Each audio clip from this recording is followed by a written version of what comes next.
माझ्याकडे सेंटर कुणाला धरून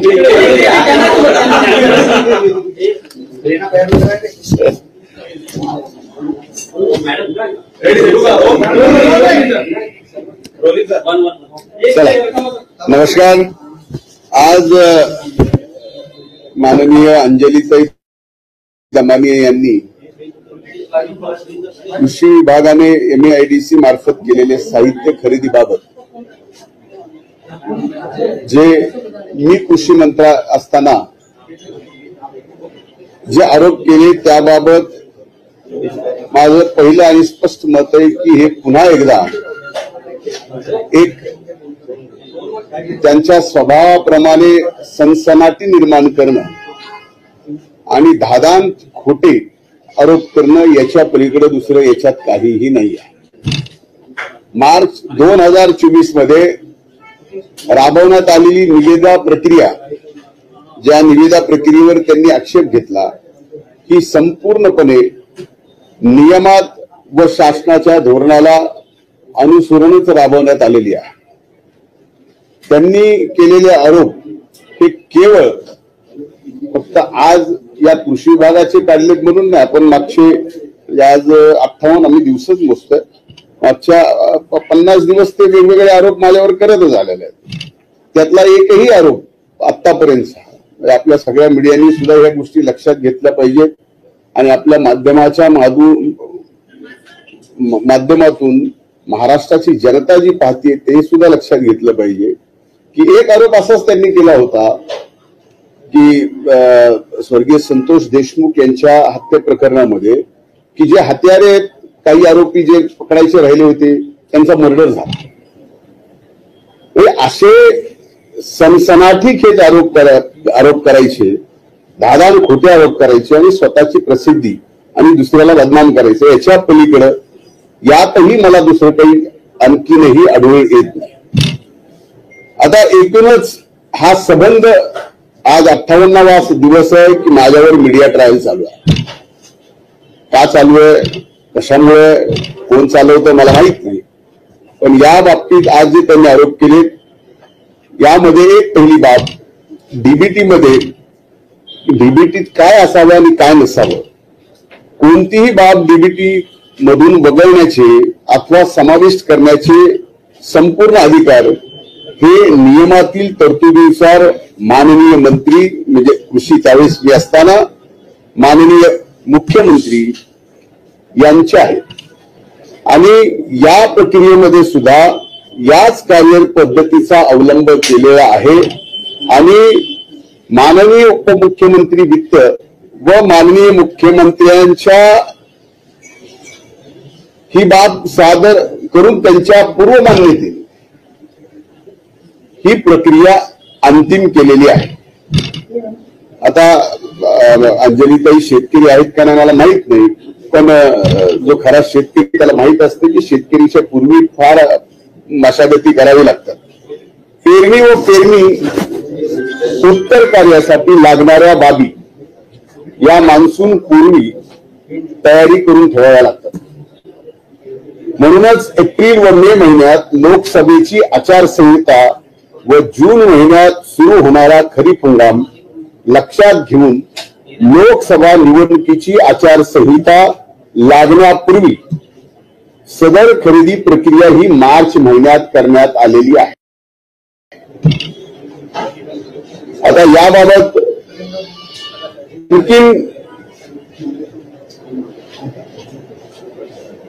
शेतकऱ्याला पेरणीच्या अगोदर कुठल्या गोष्टी कधी लागतात काय नाही, पेरणी नंतर फवारणी कधी करावी लागते काही नाही, तण कधी काढावं लागतं हे अंजलीताईंना बहुतेक माहीत नसावं।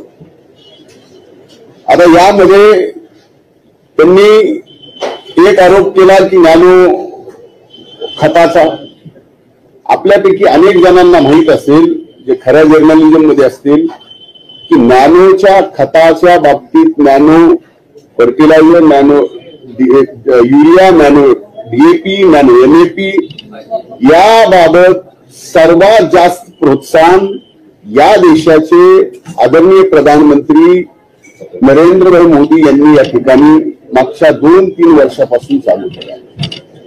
आपल्याला सुद्धा सांगतो की या देशात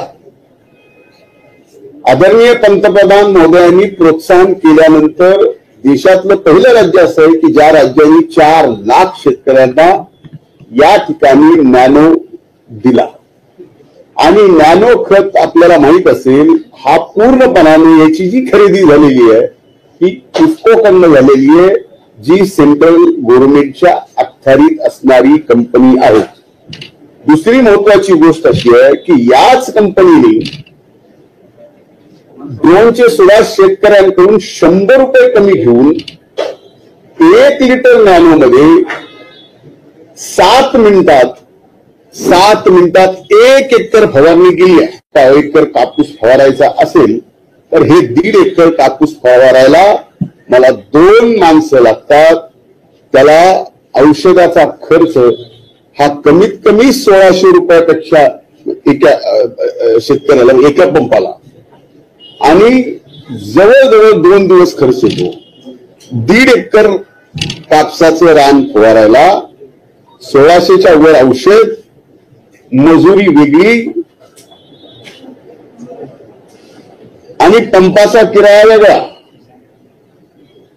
आता त्यामध्ये फरक काय पडला नॅनो या ठिकाणी वापरून, की हे नॅनो मिळाला सरसकट, म्हणजे नॅनोची किंमत ही आजही तुम्ही काढा, माझं चॅलेंज आहे, काश्मीर पासून ते कन्याकुमारी पर्यंत एकच आहे। आणि त्याच्यापेक्षा कमी दरात या ठिकाणी नॅनोच्या खताची खरेदी केली गेली आणि 4 लाख शेतकऱ्यांना देण्यात आलं। 4 लाख शेतकऱ्यांची फवारणी, तुम्ही विचार करा, त्यांचं 1 मिनिटात 7 मिनिटात जर 1 एकर फवारणी होत असेल आणि तेही 200 रुपयामध्ये, आणि 600 रुपये फक्त ड्रोनचा खर्च, म्हणजे खर्च झाला 600 रुपये एकरी, वेळ वाचला किती, 1.5 दिवस।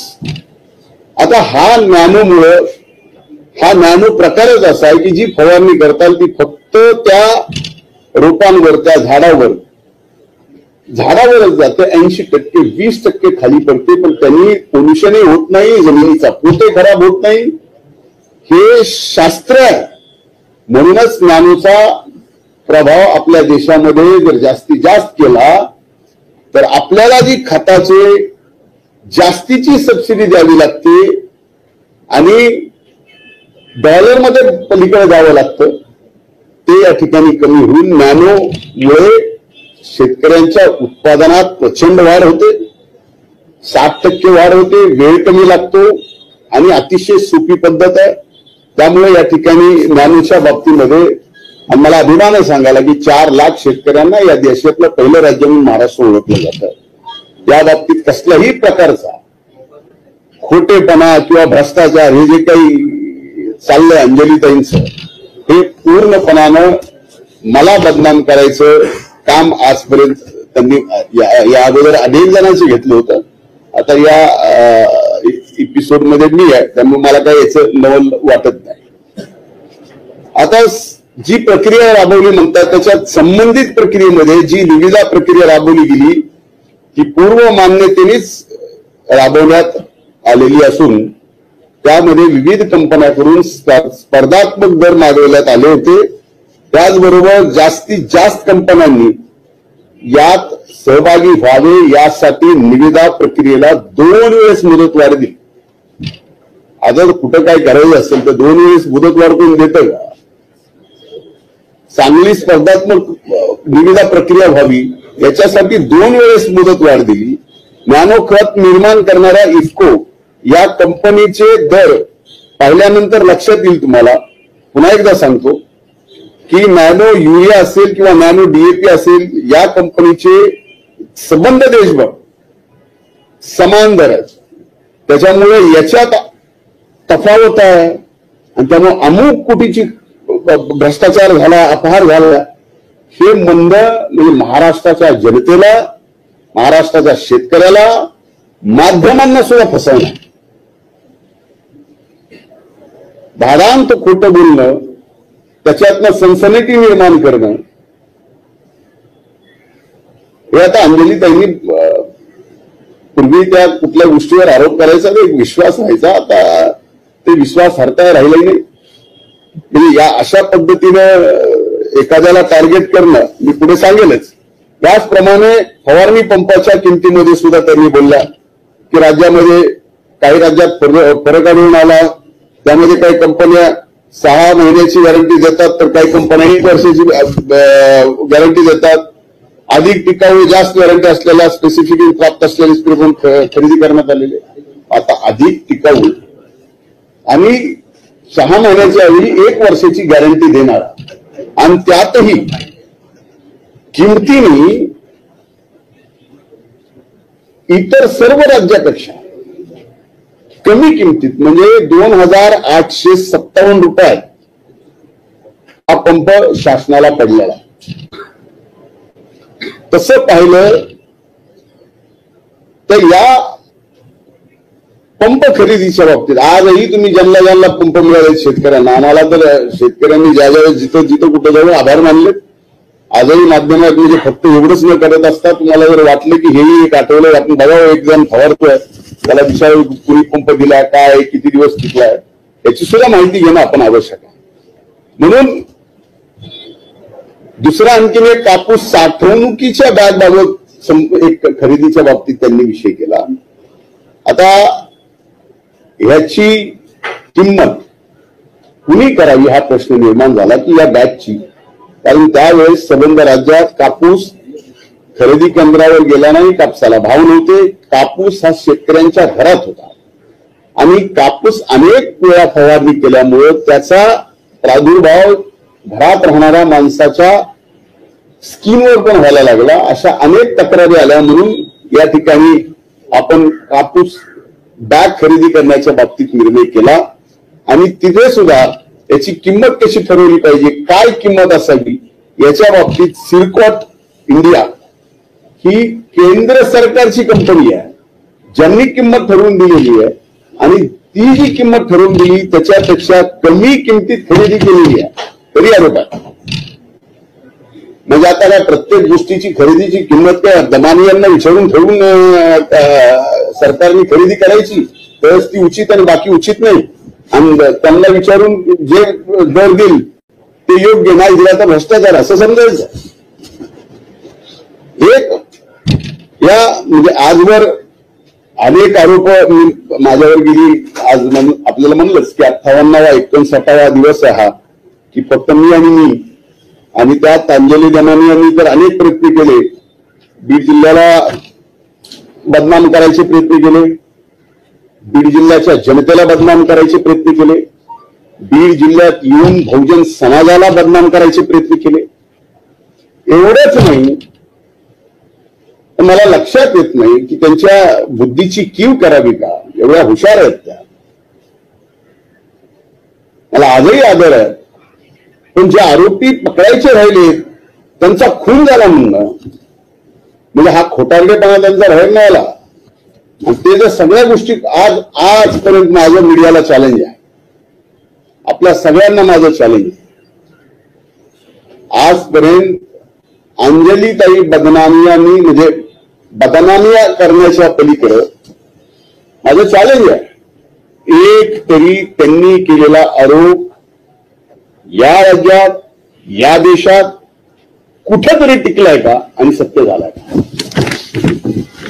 म्हणून माझी विनंती आहे की त्यांना परत राजकारणात यायचं असेल कदाचित, त्याच्यामुळे त्यांचा असतं ना की न्यूज व्हॅल्यू वाढवण्याचा एक विषय असतो. म्हणून माझं एक विनंती आहे की असे खोटे धाडांड आरोप करू नका. मध्ये ऑफिस ऑफ प्रॉफिटचा विषय काढला, आणि तुम्ही काय म्हणजे ऑफिस ऑफ प्रॉफिट काय कसं काढू शकता.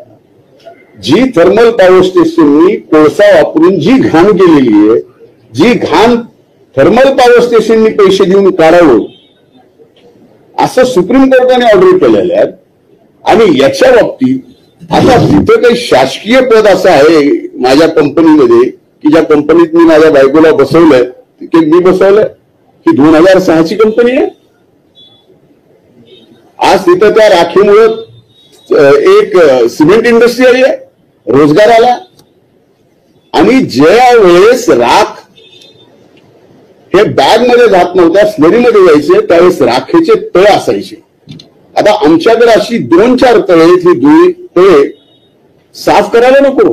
कारण ज्या वेळेस तुम्ही मे महिन्यात याल, एप्रिल महिन्यात याल, वादळात याल, त्यावेळेस आमचा अख्खं पर्यायी परिसर धुळीत दिसतो, त्या राखेत दिसतो. याच्यावर पण आरोप करावे. हे आरोप कुणी करावेत? म्हणावं एनर्जी मिनिस्ट्रीने, ऊर्जा विभागाने म्हणावं की ही राख घेऊन जाणं बेकायदेशीर आहे.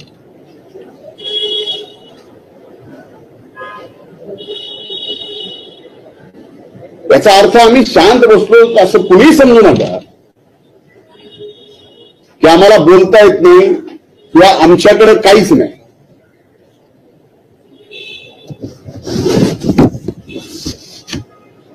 मीडियामध्ये यायचं, येऊन स्वतःचा प्रभाव निर्माण करणं तसं काय अवघड नाही. 5 वर्ष राज्याचा विरोधी पक्ष नेता राहिलेला. पण बीड जिल्ह्यामध्ये एक अतिसंवेदनशील घटना घडली आहे. त्या घटनेचे जे हत्यारे आहेत त्यांना फासावर लटकवणं ही आमची जबाबदारी आहे. आणि त्या जबाबदारीतून आणखीन वादाला वाद म्हणून कुठलीही गोष्ट करून आम्ही गप्प बसतो. पण एक विषय शांत झाला की दुसरा विषय शांत झाला की तिसरा विषय.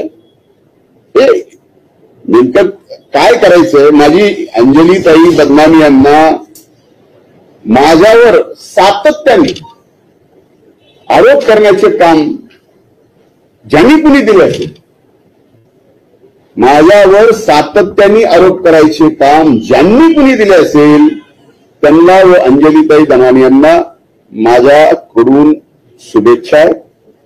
साप म्हणून भुई थोपाटणं, मीडियामधून सनसनाटी निर्माण करणं आणि एखाद्याचा मीडिया ट्रायल करून संबंध राजकीय आणि सामाजिक जीवन संपवणं हे एवढं सोपं नसतं.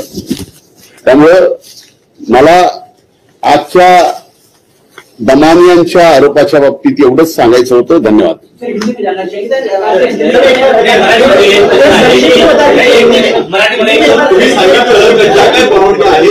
मुख्यमंत्र्यांकडनं आलेले आहेत, मात्र अंजली दमानी म्हणतात की अजित पवारांना, मुख्यमंत्र्यांना आंध्र ठेवून सगळं हे तुम्ही केलेलं आहे. आता हे बघा, जर मुख्यमंत्र्याचे अधिकार मुख्यमंत्र्याला माहित नसतील आणि ते दमानीला माहित असतील, तुम्ही विश्वास ठेवाल? तुमच्या संपादकाला काय अधिकार आहेत हे तुमच्या संपादकाला माहित नाही आणि आमच्यासारख्या पुढाराने येऊन म्हणावं तुम्ही जे म्हणताय तुमच्या संपादकाला ते अधिकारच नाही, हे मान्य करता? काय चाललंय? Is it a good journalism? काय माझ्यासारख्याच एखाद्याचं राजकीय आयुष्य तुम्ही संपवण्याचा प्रयत्न करताल? माझं राजकीय आयुष्य हे मायबाप जनतेच्या याच्यावरती आहे. अहो, आज देशाच्या इतिहासामध्ये पहिल्यांदा सांगतो, मनातून बोलतो, आपण पण याचं आत्मपरीक्षण करा. 59 दिवस पुन्हा एका माणसाचं, एका जिल्ह्याचं, एका जातीचं आणि एका गावाचं मीडियाकडून ट्रायल हो. 59 दिवस. या 59 दिवसात एवढ्या मोठ्या मोठ्या गोष्टी या देशात घडून गेल्या, त्याचं काही तास सुद्धा त्याची न्यूज व्हॅल्यू ठेवली नाही. पण आमचं 59 दिवस ट्रायल चालतं. काय काहीतरी असेल आमचं.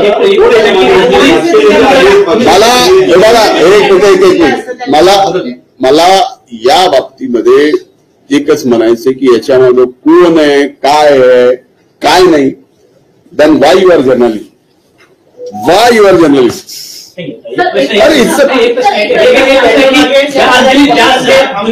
अंजली दमाने खोटे आरोप करतायत, त्याच अंजली दमाने यांना उपमुख्यमंत्री अजित पवार वेळ देतात, कागदपत्र पूर्ण घेतात. हे काय अच्छी बात नाही. त्यांच्यावर आरोप करत होते, आज त्यांच्या दारावर जावं लागतंय. म्हणजे माझ्या लीडरवरती आरोप केलेले जे खरे ठरले नाहीत, माझ्याच लीडरकडे माझ्या बाबतीत माझ्या आरोपाचे कागदपत्र घेऊन जावं लागतं. माझ्या दृष्टीनं ठीक आहे. पक्षातली याच्या मागे आहेत का असं आपल्याला वाटतं का? कारण सर्वाधिक जे आरोप होत आहेत हे सत्ताधारी आमदारांकडनं होत आहेत आणि सातत्यानं हे जे प्रकरण चिघळवलं जात आहे हे त्यांच्याचमुळं होत आहे. मीडिया समोर तेच येऊन बोलत एक आहेत. एक एक माझं म्हणणं हे की सत्ता पक्षातले माझ्या पक्षातले आणखी जे कोणा तुम्हाला माहिती आहे की मी माझ्या पार्टीच्या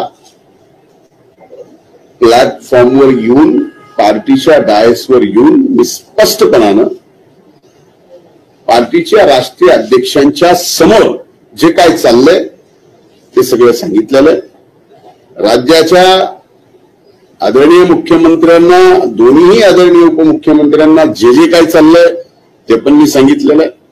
अशा पद्धतीचं राजकारण आणि एखाद्याला म्हणजे अशा पद्धतीनं एखाद्या प्रकरणात गोवायचं आणि त्याची बदनामी करायची हे राजकारणात जे आज करतायत त्यांना वाटत असेल की फार अवघड काम आपण केलेलं आहे. पण यातनं जर मोकळं पडलं ह्या संवैधानिक पदावरून जर मोकळं पडलं तर मग काय सारखेच आहेत. पण या प्रकरणात आणखीन एक मला सांगायचं एक महत्वाची गोष्ट तुम्ही सगळ्यांनी याची नोंद घ्या की या खरेदी बाबतीत आज ज्या अंजलीताईंनी आरोप केले हेच आरोप घेऊन एक व्यक्ती ठेकेदार मुंबई खंडपीठातून गेला आणि हेच आरोप केले सर्व. आणि ज्यावेळेस सुनावण्याला घेतलं त्यावेळेस कोर्टाने सांगितलं की या बाबतीत आम्ही डिस्पोजअप करू नाही तर हे जे तुम्ही आरोप करताय हे आरोप जे केलेले तुम्ही ते पॅरा कमी करा. आणि त्या ठेकेदाराला हे जे अंजलीताई बोललेले आहेत ते सगळे पॅरा कमी करावे लागले. आणि मग केसच्या बाबतीमध्ये निविदा रद्द करा रेट कसे जास्त निविदेला असं असं झालं मुख्यमंत्र्याचं वगैरे हे सगळे मुद्दे त्यात होते. तुम्ही याची माहिती करा. म्हणजे आपल्या मुंबई खंडपीठाने एक प्रकरण सेम जे आरोप केले दमानी यांनी त्याच प्रकरण त्याच मुद्द्यावर खंडपीठात चालू ठेवलं आणि त्याच खंडपीठाने सांगितलं की हे तुम्ही विड्रॉ करा त्याच्याशिवाय आम्ही चालवणार नाही तर डिस्पोज ऑफ करू. थँक्यू.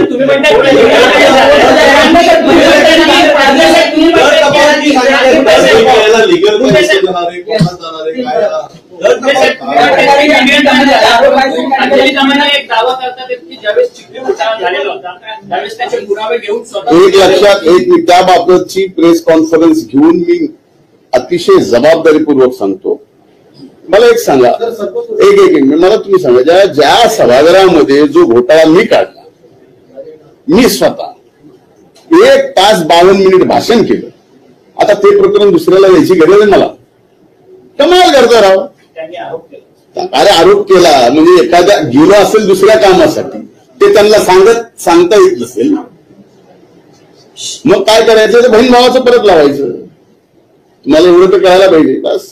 मनोज जरांगे पाटील यांनी आता त्यांच्या मनोज जरांगे पाटील दर तफावत संदर्भात जे साहित्य होतं ते त्या संदर्भात काय स्पष्टीकरण दर तफावतीच्या बाबतीत सुद्धा मुंबई खंडपीठाच्या त्या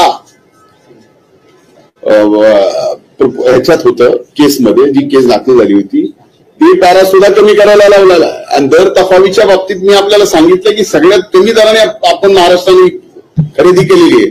तुम्हाला कुठल्याही वेब चॅनेलवरच्या दर दाखवून असं करता येत नाही सर. आपण काय खरेदी केलेली काही उठसूट कुठल्याकडनं नाही केलेली. आता काय इफकोची खरेदी तुम्ही बेकायदेशीर खरेदी म्हणता.